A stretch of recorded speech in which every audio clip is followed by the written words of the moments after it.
It's the Opperman Report. And now, here is investigator Ed Opperman. Okay, welcome to the Opperman Report. I'm your host, private investigator Ed Opperman. You can find me at Opperman Investigations and Digital Forensic Consulting. You can check me out at emailrevealer.com. You can contact me at oppermaninvestigations@gmail.com. If you like our show, check out our Patreon, Opperman Report Patreon, live show every Friday night on Spreaker.com. And there's a chat room. Get an email notification when we put up new content, play repeats every night. And chat room, email notifications. And a live show Friday nights, every Friday night, 8 p.m. Pacific Eastern Standard Time. And what coast is he on? Let's track him down. Eastern Standard Time, 8 p.m. And today is 8/25/23. 8/25/23. Hey, let's see. How are we going to do this? Okay, got a lot of good stuff coming up. Tomorrow I'm taping with a fellow from the Billy Myers. Remember Billy Myers, that fellow he claimed he was the bodyguard for the Shah of Iran. He sold those UFOs. Anyway, look, I got his spokesman tomorrow. I'm going to tape with him. Find out what's going on with that. This is what I'm reduced to. This is what I'm stooping down to. Got a big surprise guest I'm taping with this week. You're going to flip out when you find out who it is. I can't say who it is till we have him in the can because there's way too much sabotage going on around here at the little old Opperman Report. Now, who cares what Ed has to say? Taping tomorrow with a reporter about Project Veritas. And who's that guy? James O'Keefe. He's got all the backroom stories and all that shenanigans and what's going on over there at the James O'Keefe. What? I thought I was saying, wait, what? Coming up after this, we have J.J. Vance. We had him on talking about the Idaho 4. We talk a bit about the Idaho 4. But then we're going to be talking about Indian mounds. Okay, they got those Indian mounds all over Florida and all over the Midwest and places like that. Supposedly there's giants buried underneath them. Who the hell knows? Actually, who really knows? They dug those things up a long time, and you can't dig them up anymore. Very difficult to examine those things. Who really knows? But we'll be talking to him later on this evening, J.J. Vance. We also get into the Idaho 4 a bit. Then another fellow, but the Celtic Boys Club over there. This guy has a podcast on the Twitter. Let me see if I can find it real quickly. CELT. Case Against the Celtic Boys Club podcast. Mr. Henderson. We have him coming on later on. Before we get into our show tonight, we're going to get into a little musical break here. A little Dead Boys coming at you.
Anyone, said I'm not just anyone.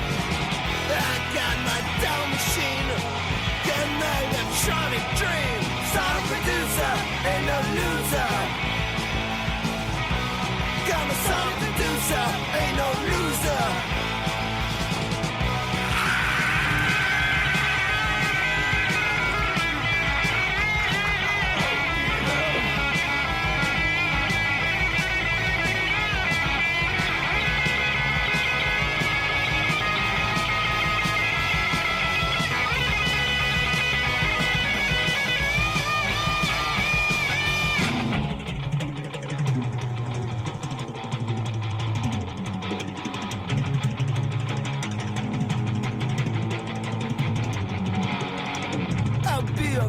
hero soon.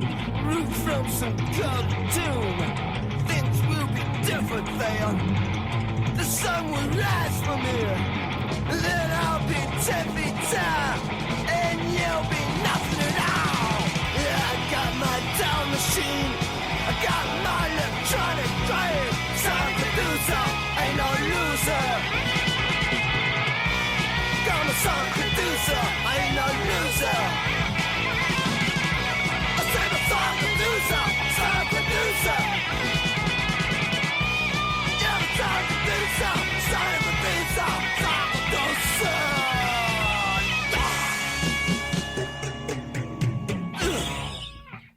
All right, some Dead Boys coming at you there.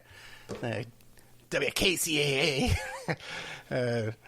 Anyway, 1977, 1978, New York City, Bowery and Bleecker Street, CBGB's, and young Ed Opperman strutting up and down those streets like I own the freaking place, man. Okay? There's nothing like it, man. You know, there was no other time growing up that you could have than to be in New York City, 1978, 1979, in the 80s, you know, the whole... what a time, you know. And I was a young guy, I was a healthy guy, and I was an activist in the streets of New York City. And we thought we could do it. You know, the Cuban Revolution was 1959, so it was like barely 20 years later. And we saw things going on in the Sandinistas in El Salvador, with Grenada. There were real revolutionary activities and actions going on that you could watch on the news, hijackings, all kinds of stuff, jail breaks, prison breaks. You know, back then, you know, if you were involved in an in revolutionary activity, your comrades would come and bust you out of prison. You know, so there was, even if you got caught, there was hope. Or they would hijack a plane and get you out. So we thought we could do it. We thought we could bring about social revolution, economic justice to the people of the world, not just the United States, not just New York City, but the United States. It was young, it was hopeful, it was a hopeful time. We thought we could do this, you know, with our marijuana, you know, sales and our smuggling activities, and raise money that way. And, you know, if we had to, you know, you could raise money in other ways too. And just physically train your body and get out there and train physically, thinking that we could one day fight a fair fight and bring about victory to our brothers and sisters living in squalor and poverty and police oppression, government oppression. We thought, you know, and to look back at those kind of times, when you look back at those days, you know, you didn't even have like a picture on your driver's license, you know. When you had a bank account, you had a bank book, you know. You didn't have it was before debit cards, you know, before you could put your, you know, things were digitally, money was digital, you know. You had to write a check. You can go into a bank with a bank book, you know. It was so much easier. If your things got too hot, you could go underground and disappear. All that's gone now. All that's gone, you know. And never given up the spirit, the hope that we could somehow overcome the suppression we live in. And I thought 10 years ago, it'll be 10 years in September, I started doing this radio show. And I thought, you know, having been a student of revolution, been a student of Che Guevara, I've read the Handbook of Guerrilla Warfare, that we could use the weapons that we have to capture the weapons of our oppression, and we use them against them. That's the theory. And when I saw this stuff, internet radio and even radio and, you know, media, that whatever media we could capture, and we could use it for good, we could use it for revolution, we could use it for social change, we could use it for economic justice, we could use it to shed light on people that are being shot down in the street.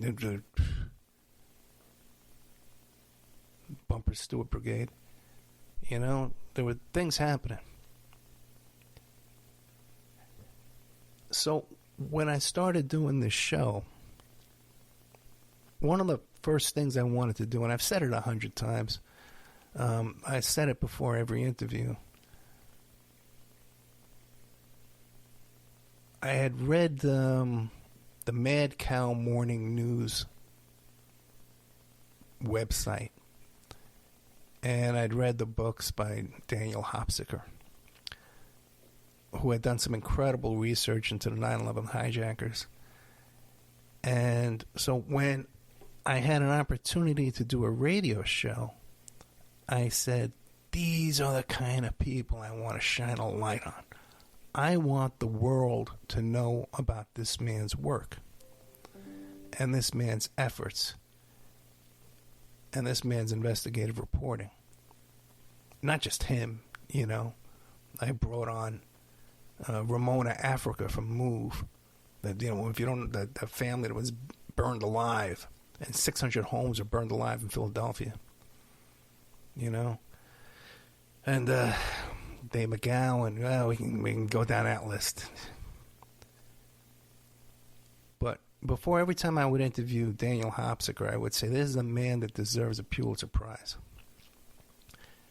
And I got into doing this to shed light on people like this. And not like this, him, you know, right there, coming on the show. And when I did the first interview with Daniel Hopsicker, he had done one radio interview, and he was very upset about it. He didn't like it at all because it was like a right-wing storable food, you know, end of the world, Armageddon coming kind of thing, and he didn't like that at all. And when I had him come on, he had only done one YouTube. There was only one YouTube video with Daniel Hopsicker. He had done a presentation with the 9/11 group, and he wasn't happy with that either. And thank God when he came on the show, he was happy, you know, and he was so kind and respectful to me that day on. He's not that much older than me, like 10 years older than me, but he had been in the broadcast journalism for, you know, way longer than me. I've only been doing this 10 years. Prior to that, I'd written some articles, and right prior to that, I'd written a book, and then I had been doing radio back in New York City in the 70s, back in New York City, WBAI, but that was behind the scenes, little voiceover stuff, and nothing like I've devoted my life to now. But he was always so kind and appreciative and respectful to me. And we lost Daniel Hopsicker this week. And it's a huge loss.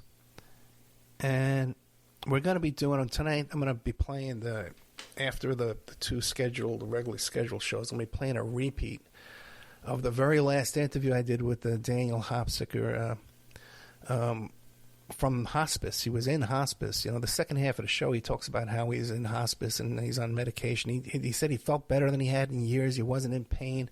He was getting a lot of writing done. And I thought, maybe he thought he'd be around a couple of years, and I thought he'd be around a couple of years. He sounded great, because both of us, me and Daniel, we're old guys, been around a long time.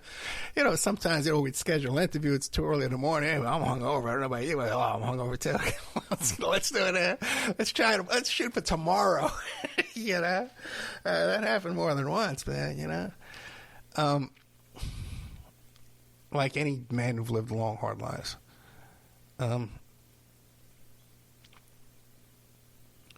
So the last interview, like I said, he was in hospice, and we knew he had stage 4 cancer. We knew that things weren't that great for him, and there were problems. But when I talked to him, I had hope that he'd be better off, and plus too, at the time especially, we didn't live too far apart. He did want to meet in person a couple of times. I never gave him the time. Because I just, my life sucks. My life sucks the way I live it, and just you don't appreciate the good things in life. That's for sure. And my health is not that great either, by the way, guys. I don't think I have that much time left myself. But anyway, we're going to be playing that last interview with Daniel. And then tomorrow, I'm planning to play a whole tribute. We have about 15 shows we did with Daniel Hopsicker. Everything from 9/11 to drug smuggling to Barry Seal, to Russian oligarchs and Trump, Adnan Khashoggi, all kinds of content. Great, all the stuff that the people on this show love. I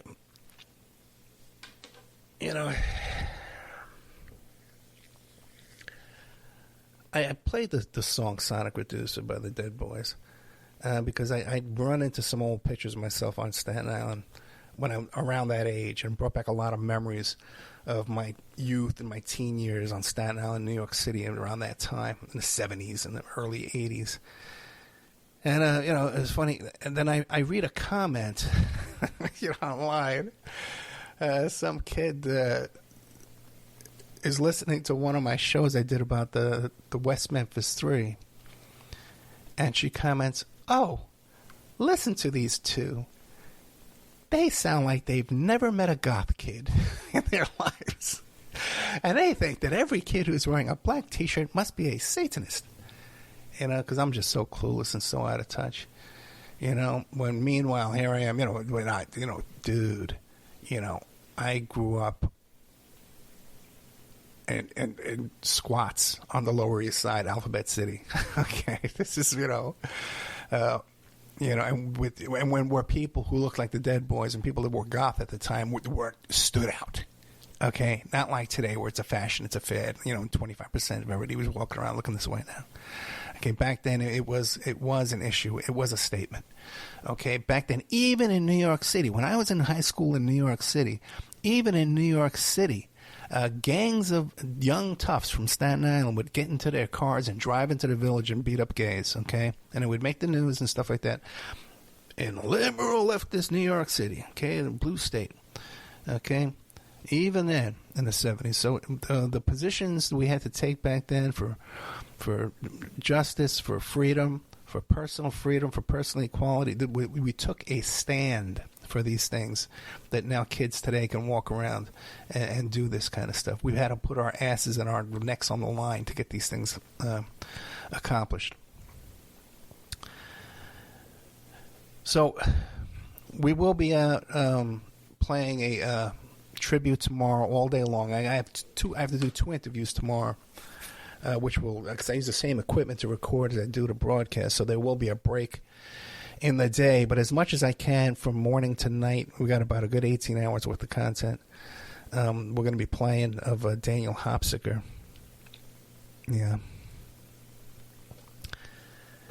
And I'll be doing an actual full show tribute just to Daniel and things I learned from him and things I appreciate from him.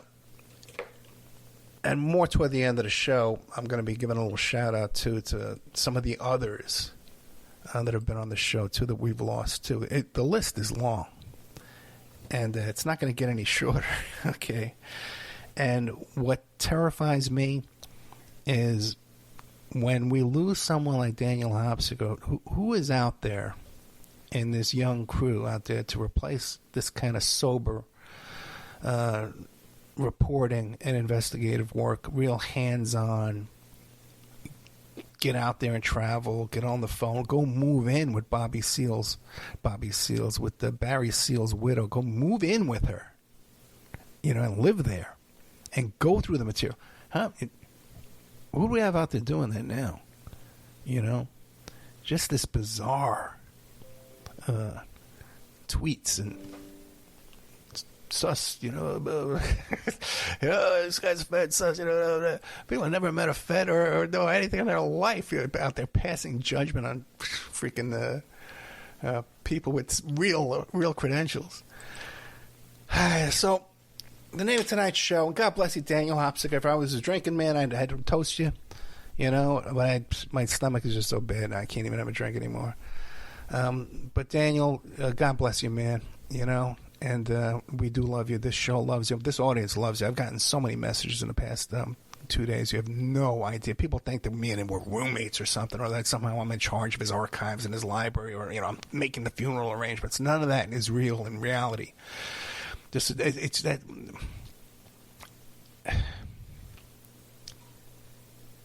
Just like some kid can listen to me and say, "Oh, he's never met a goth kid in his life." Like, that doesn't exist in reality. There's what exists in reality and what exists in your fantasy, and it's just two different things. You know, I just wish I could get that through to some people, man. You know?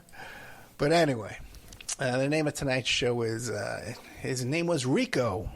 He wore a cubic zirconian. And, of course, we're getting into the story of the historic Georgia indictments with President Mr. Trump and his gang that can't shoot straight. You know, by the way, man, if only Daniel could have held on for another couple of days and saw that mugshot, I think he would have loved that, man. I think that would have been a great day for him. What struck me,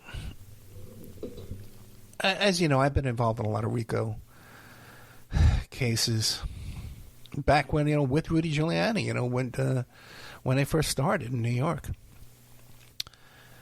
So I'm familiar with them, you know, and I've never seen one so sloppy. And so this is the worst RICO defense ever that I've ever seen. And it's going to blow up in faces horribly. And I can point at who's going to do it. I can smell. You know, I get hired to look at these kind of cases, conspiracy cases, multiple defendant cases, to see, well, who's going to flip, who's, you know, what's going, who do we need to worry about here, you know? And it's fascinating to me. We talked to all these guys like Patrick Berge and Everett Stern, insiders into all this group. And by the way, I have a big insider coming up from the January 6th invasion there, the insurrection at the Capitol. You're going to be shocked at some of the people I have coming on shortly.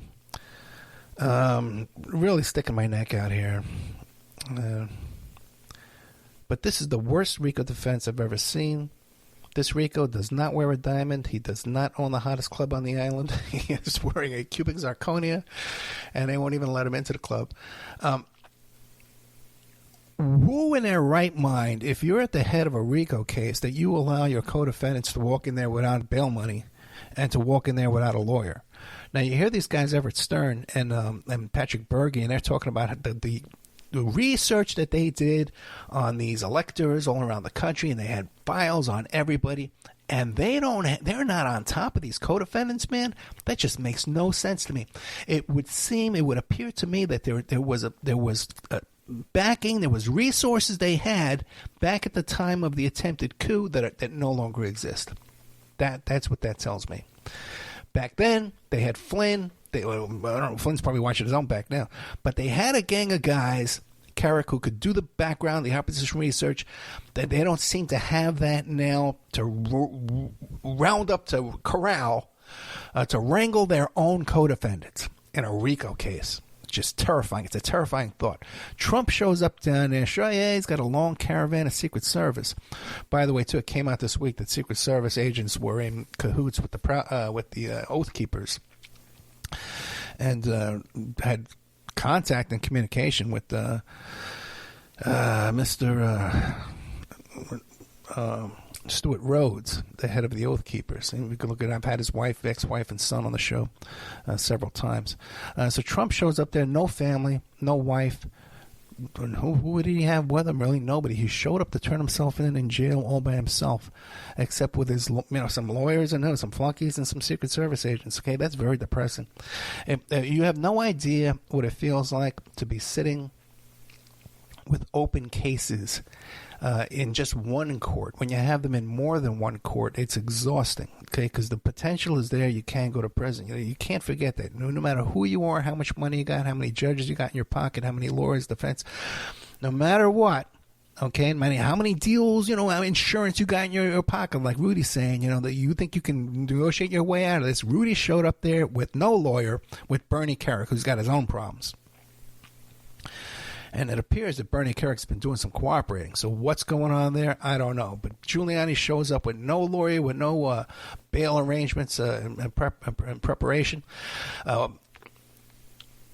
Trump goes to a bail bondsman to post his bail for him. Now, I've posted bail for, I'm not a bail bondsman, I've worked with many, many bail bonds, and bail bonds are a great resource. If you're dealing, if you have something going on in a state far away, you have no friends there, you're not familiar with anybody there, a great resource in that town is to contact the local bail bondsman and say, hey man, who are the lawyers in town? I got a friend there with a case. This is the judge. Who is the lawyer for that judge? What can you tell me, man? What can you help me out with? And they'll help you out. They know all that kind of gossip. They know all the lawyers. They know the people around the court. They know all the gossip. They're great resources. They can look things up for you that you can't look up from far away because they can pick up the phone and call people up. That's what they do all day long.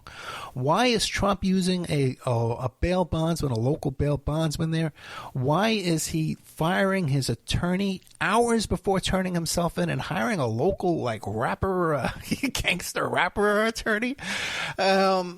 It could be, my theory would be that he's spreading some money around with the locals in order to slow things down. He's buying a stall in court. And bail bondsmen would have the contacts and the friends inside the courthouse that could slow things down for a few bucks and could lose things and could put some gum in the gears to slow things down. Okay? So, but to show up without your family, to show up all alone, and then when you look at that picture, man, that's not a pretty picture. It's not a pretty picture whatsoever. So, when we look at these co-defendants, let's start at the bottom. Okay? Let's start at the weakest ones.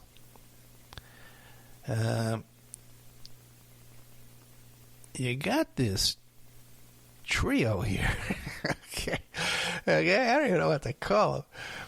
This trio. Where do we find them here? Oh, here they are. Trevion Cutie, Harrison Floyd. Trevion Cutie is a publicist tied to election worker intimidation, right? And they keep describing her. She's Chicago-based, right? By the way, too, the media keeps describing her as the former publicist to Kanye West. What they don't talk about, first of all, this woman is a cannabis lobbyist, okay? And there's a lot of shenanigans around this. They were going to make Lev Parnas, Rudy Giuliani's partner, and all that shenanigans there.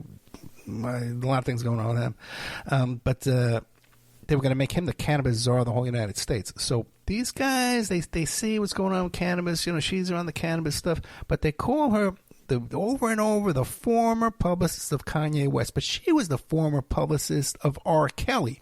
And she didn't resign from R. Kelly until that BBC documentary came out that made R. Kelly look so freaking bad that everybody quit. The lawyer quit. Everybody quit. The music companies quit. His agent quit. Everybody quit. And his spokesperson, Trevion Cutie, K-U-T-T-I, resigned that day. His spokesperson and publicist. But what we need to know about this woman here is that she was working with R. Kelly for years. Every day when he had those little kids in cages in his apartment up there at Trump Tower in Chicago. Okay? How she was not aware of what was, when everybody seemed to know what R. Kelly was up to and paying people off and all this bribery and videotapes going around. She was working for this guy in the thick of that. And that's who's working here for Trump. Now, what she tried to do is she got together with this other fellow, Harrison Floyd, the leader of the Black Voices for Trump. Okay? He's sitting in jail still. He's got his own little problems because he also had a little beef with an FBI agent when they tried to serve him with a subpoena to come testify before the commission, January 6th commission. He didn't want to testify. He got into a little beef. He says, and he kind of confessed. He calls up the cops. He admit, I was looking for a gun. I didn't know who these guys were. I was going to my kitchen to get a weapon. Good luck, my friend. Okay, not many people, go threatening FBI agents and walk out of court, my friend. So he's still sitting in jail because he turned himself in without a lawyer, does not bail, and he's got these other charges. Trevion Cutie and Harrison Floyd, and another fellow is described as a former police officer, pastor. I think this one's the former police officer. I'm not 100% sure. But they went down and they tracked down. They went to the home of this woman named Ruby Freeman, who was an election worker, and on police body cam, threatened her that she's going to lose her freedom. Okay, unless they cooperate with her. So basically, they're going to kidnap this woman or have her arrested or something, some kind of threat to this woman, unless she cooperates with them. So they're on video cam. Plus, this guy here has no lawyer, has no bail, and has got other charges. I predict that at least one of these three flips within 30 days. They're going to make a deal within 30 days, okay?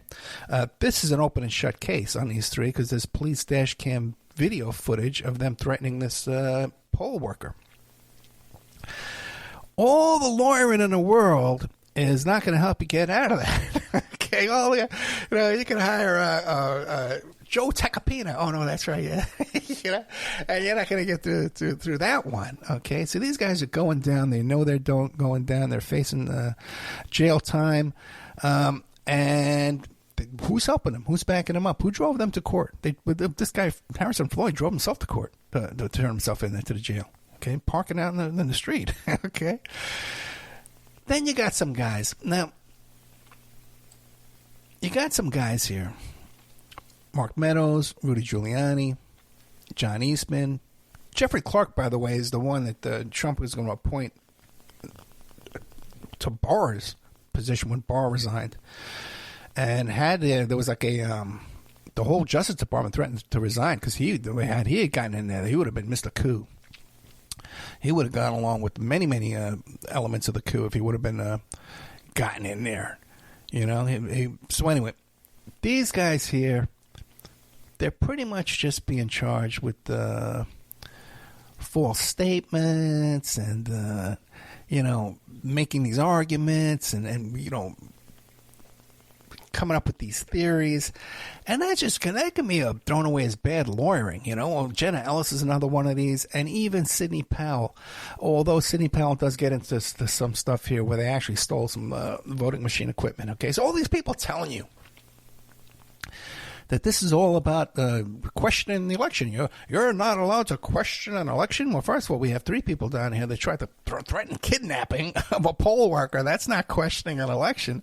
That's some street thuggery, okay, by some Mr. Pastor here, okay, pastor of a Lutheran church did some street thuggery for Mr. Trump, okay.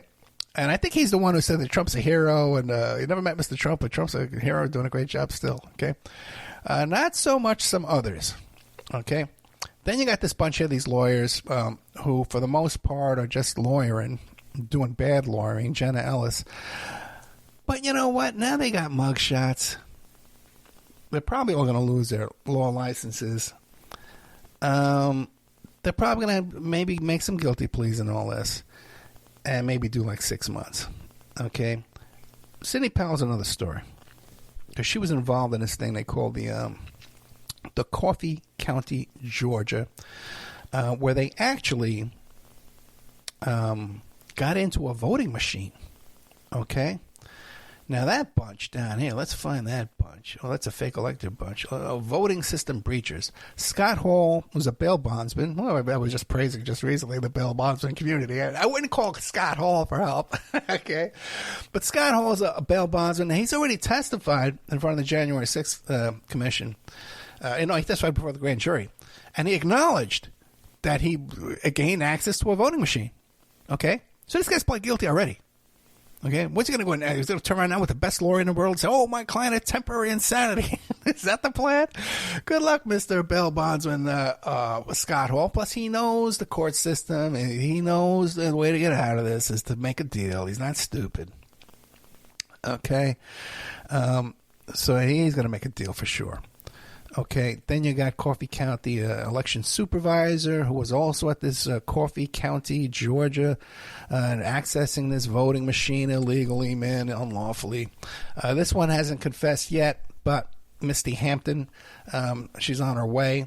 And then Kathy Latham, who not only was involved with this machine, but she's also one of the fake electors. She's got double jeopardy. Not double jeopardy, but she's got double the opportunity to get thrown in prison. So out of those three, we already have one that's already admitted what he's done. That's probably a guilty plea and a flip.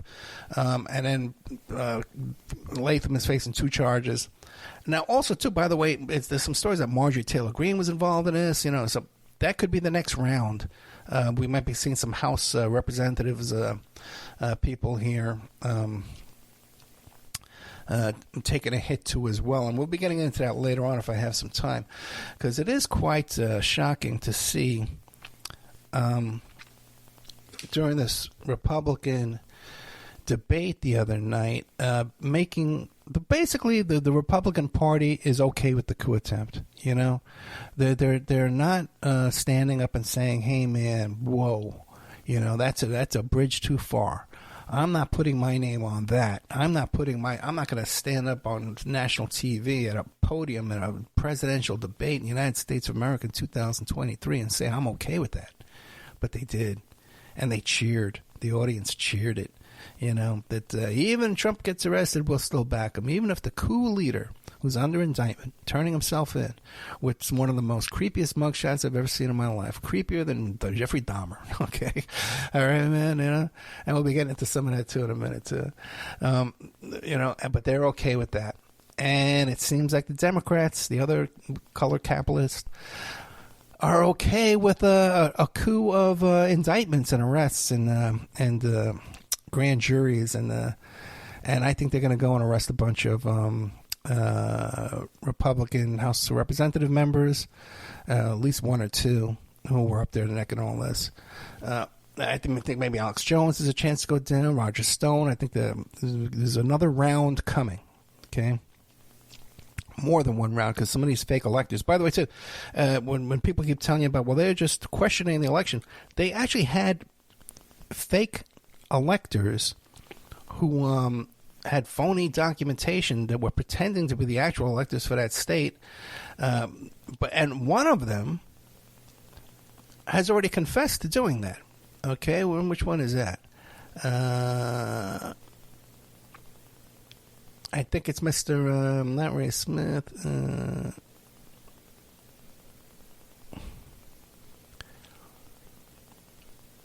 Sean Still.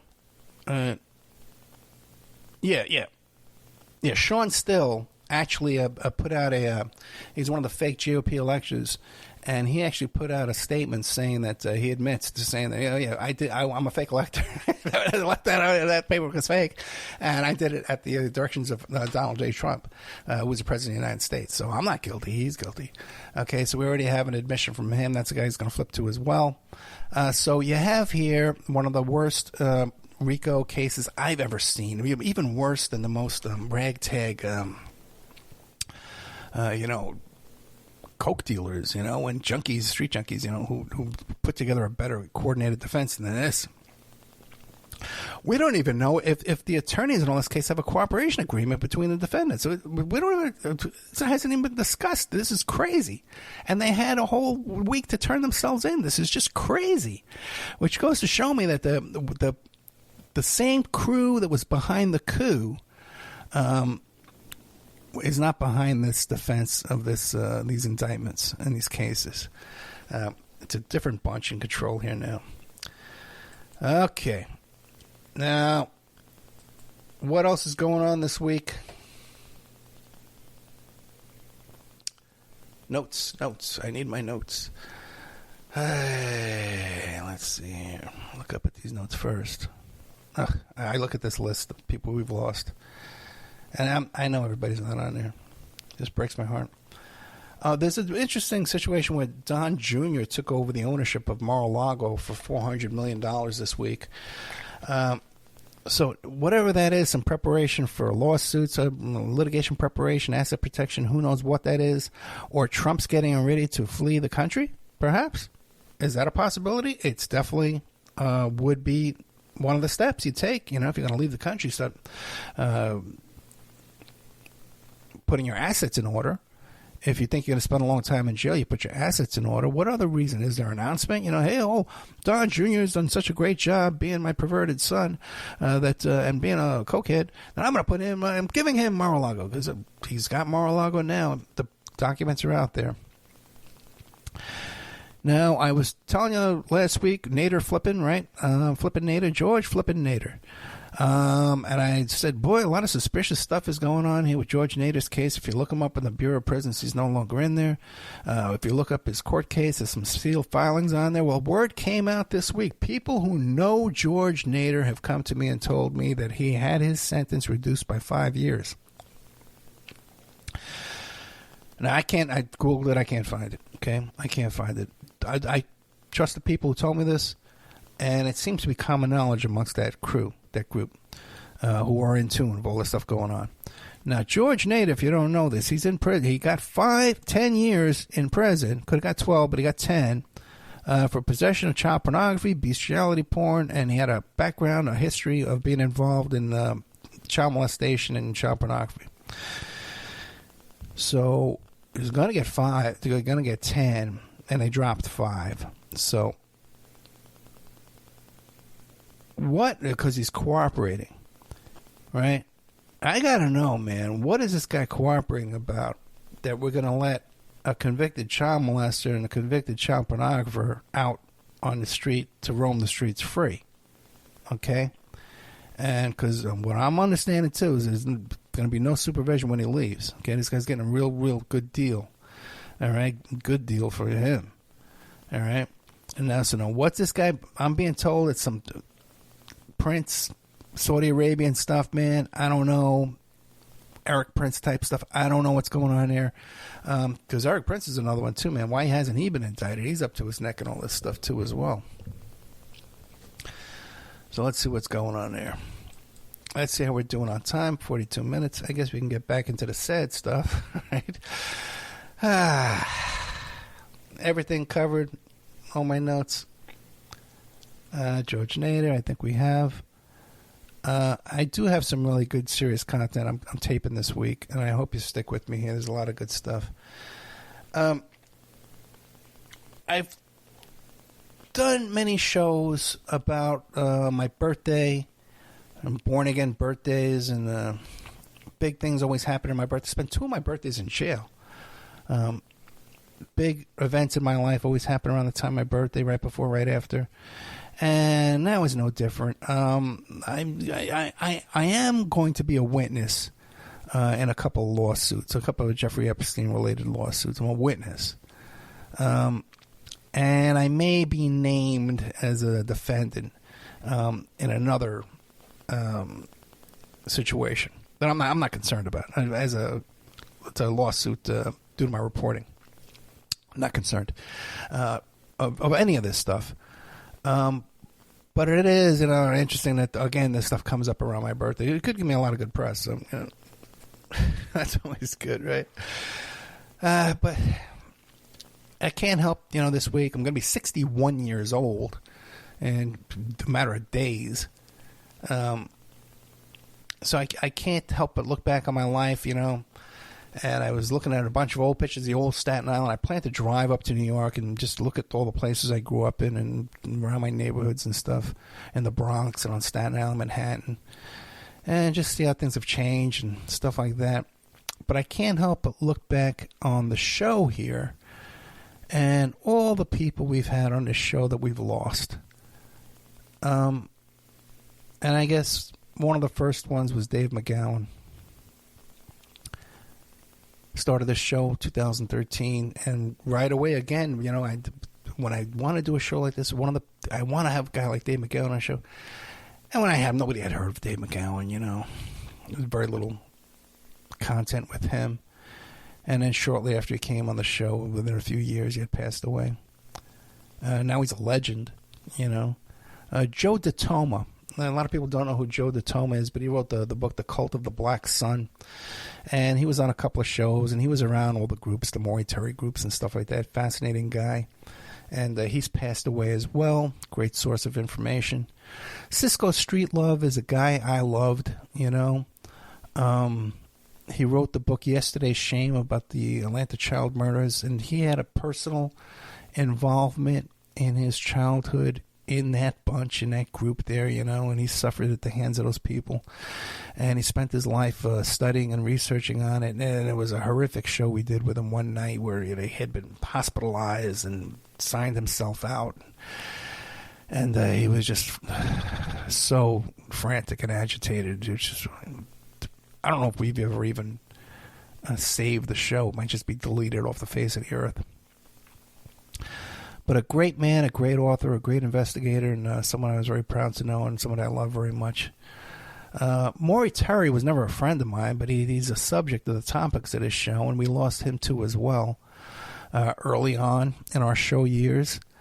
Russ Dizdar, we just lost recently. Once again, a great, doing great work out there, investigating occult crimes and working his fingers to the bone with little help and little support. And Stephen Hoffenberg. Stephen Hoffenberg, I'll never forget the first time I called him up. He just so intimidated me. This guy owned the New York Post, involved with all these people, just barking at me in the middle of the night there, and became a good friend of myself and the show. And was a huge loss to us, man. And if people knew, if the people out there who think they're experts on the Jeffrey Epstein case knew Hoffenberg's role behind the scenes in so many things that, well, it doesn't really matter because they don't understand to begin with, they would erect a statue to this man. And then, of course, we lost this week Daniel Hopsicker. And all great men, all great information. And I'm sure, you know what? I got another one in there who I added in. He's only been on the show once or twice. He was a frequent caller, but he was a young man who I loved with all my heart, Joshua Brookshire from North Carolina, musician, and really great guy. Never met him in person either. I drove through North Carolina a few times. I always thought of him when I was driving through there. Hey, I should go see Josh, but I never did. I regret that one because he was a great young man. And discovered socialism due to the show and became an active socialist, in his beliefs and his efforts. So all great men, all men, I don't think we lost any women who've been on the show. Oh, we did, man. Judith Reisman. Yeah, we lost her. I forgot about her, too. Yeah, Judith Reisman. We lost her, too, as well. She's not on my list here. Another, what do you call it, groundbreaker, and had information about Kinsey Report and Kenneth Anger and Crowley and stuff like that no one knew. And when I asked her about that, I says, have you ever talked about this before? She says, no one's ever asked me before. So Judith Reisman was another one. Alan A. Bell. Remember Alan A. Bell, the hoaxer? We had him on the show, too, as well. He passed away early on. And that show we did with him is in the Smithsonian. Okay. Because his work is in the Smithsonian Museum. Or it might be the National Archive Museum. I don't know. It's in one of those places. It's in one of those places. And the show we did with him, they had me send him a CD. And it's there. So, and I'm, if I've forgotten anybody, all these people who I love so much and have been so much to this show. And, Ramona Africa. I know she was close to, I hope she's still alive. I haven't looked her up, but I haven't heard from her in years. I know she had some health issues, too, as well. And I mentioned Hank Harrison, I'm sure, right? Good old Hank Harrison, the father of Courtney Love. Another guy who, colorful character, brought us a lot of great information that something he tried to take back afterwards. You got to love Hank. Listen, I don't endorse everyone that comes on this show 100%, man. Hank, I love him, okay? But you got to take a grain of salt. People have their own motivations, their own interests, and their own things going on when they're telling you their stories and their life history, And you get them down on record, you ask them some questions. Sometimes some things slip out you can pick up from them, sometimes, But Hank Harrison, I loved him. Okay, I really did. And so that's some of the Opperman Report alumni, I guess you'd call them, right? And we do miss you all. And we'd like to toast you tonight, all of the fallen brothers of the Opperman Report.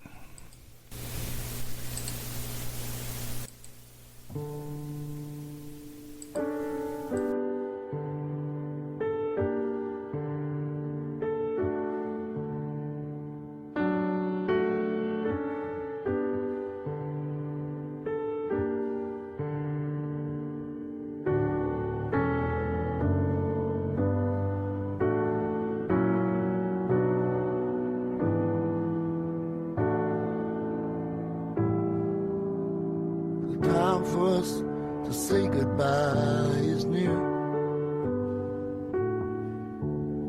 The day I hope would never come is here.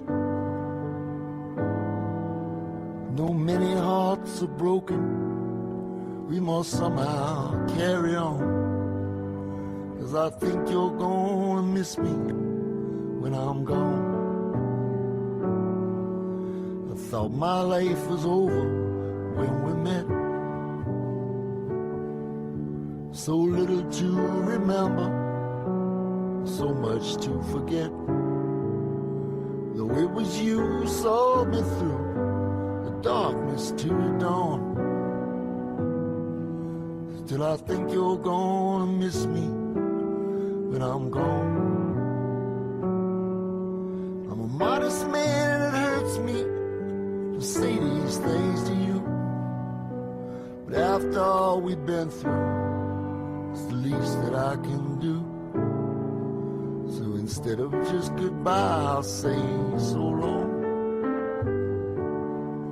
And as for the light by which you see me, leave it on. I'm a better man than I was before. Knowing you has made me strong. And I sure am gonna miss you when I'm gone.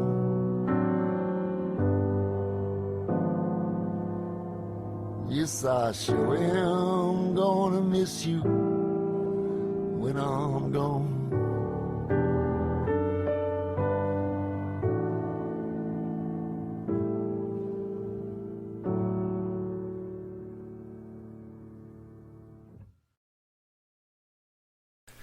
Well, good night. Good night. And we will miss you. All of our fallen guests we've had on this show, friends of the show. And I just hope that we ever see each other again.